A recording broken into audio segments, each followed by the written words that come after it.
Hello, I'm WP Suazo, and I'm here to talk to you about the money multiplier in the banking system and the reserve requirement.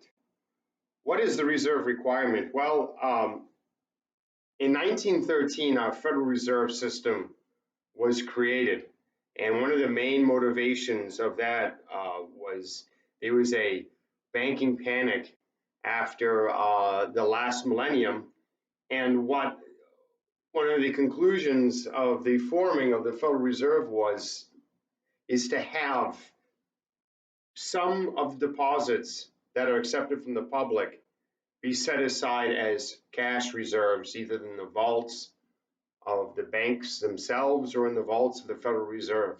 So, money deposited in banks serves a dual existence. It's thought of as being safe in the bank, and in part it is, but it's also lent out back into the economy. So, like the homework here, I have an expression going across the top of this whiteboard, and here's what it says. On the left, it begins with the original deposit. Now, the deposit times 1 minus the reserve requirement equals the excess reserves. So, money that is extra. Also, if we take these excess reserves and we multiply them by the reciprocal of this reserve requirement, 1 over the reserve requirement, we get the total growth or the total change of money in the banking system. The book I'm working with now, OpenStax, describes this money as M1. So I could put that in there.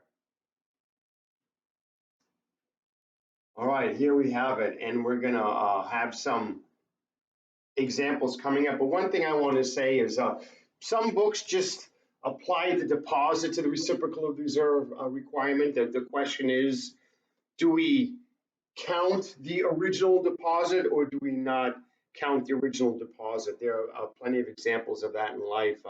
When you look in the manual of your car, it says this car is fit for 5 passengers. Is that 4 passengers and a driver, or does the 5 passengers include the driver, right? So where does the counting process begin? So if deposit number 1 is $100, and let's say the reserve requirement is 10%, we're going to have this, which works out to be 0.9, creating $90 in excess reserves. So if we have $90 in excess reserves, 90 times the reciprocal of 0.10 is going to equal 900. So the money in the banking system is going to grow by $900. All right. To do another example, we could say have $500 deposited in the bank, and let's say the reserve requirement is 25%. So 25% from 1 is 0.75. Okay, we're going to have 0.75 times 5. So what's that going to give us? That's going to give us 37.5 or 375. So then we have 375. So 375 times 4, which is the reciprocal of 0.25, will give us our total change in money here. So this works out to be about 1,500, I believe. All right. So one thing I want to bring to your attention is that excess is listed twice here and interrupted by a comma. In times of past, I used to list excess once, but the problem was students were multiplying through. So I want to have this comma serving as an interruption to keep students from multiplying across the top. But that having been said, we have 1, 2, 3, 4. We have 5 items. We have 5 items here. And if you're given 2, and so long as 1 is a dollar amount, you could solve for the other 3. So working with easy values here. Let's say the reserve requirement is going to be 0.2. So let's say we're going to have this here. And let's say this, let's say that, okay, that this is going to be 160, the excess reserves. So what do we do now? Furnished with 1 minus 0.2, which is 0.8, and then we have 160. Well, the first thing we need to do is just plug it in, and then we say to ourselves, okay, so 160 is 80% of what number? 160 is 80% of what number? That number being 200. And then here we have 160 times reciprocal of 0.2, which is 5, and that works out to be 800. Okay, so of these 5 items, so long as 2 are furnished with at least 1 being a dollar amount, we can find everything else.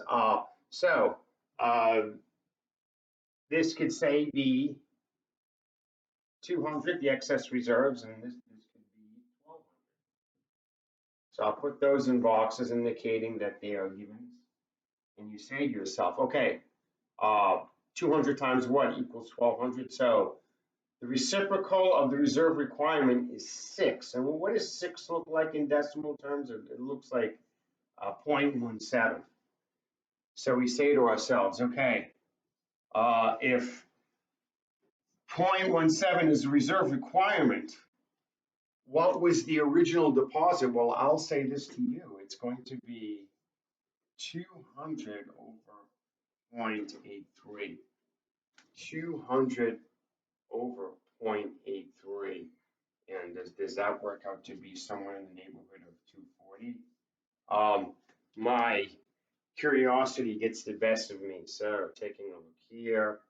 So we have 200 divided by 0.83, which gives us, yes, all right. Room for one more example. So we've had 1 minus reserve requirement, with the excess, we've had excess and total change. If we do deposit and total change, that could require the quadratic formula. So that I don't want to do. So let us do, say, we haven't had the reciprocal of the reserve requirement. So let's say that's going to be, 8. And let's say we'll have any amount here for the beginning deposit, 400. So let's say the original deposit is 400. Let's say the money multiplier is 8. So an eighth is 0.125.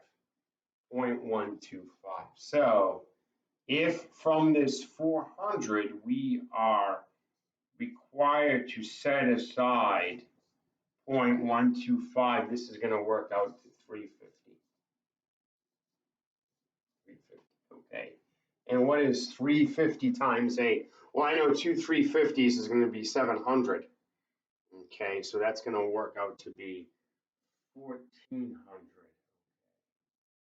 And let's say this, just to check that there. Okay, twice as much, right? And looking at 3.5 times 8, it's not going to be 1,400, it's going to be 2,800. All right. So, thank you for sticking with me throughout this. I hope this has shed some light on the process of the money multiplier, and thanks for watching.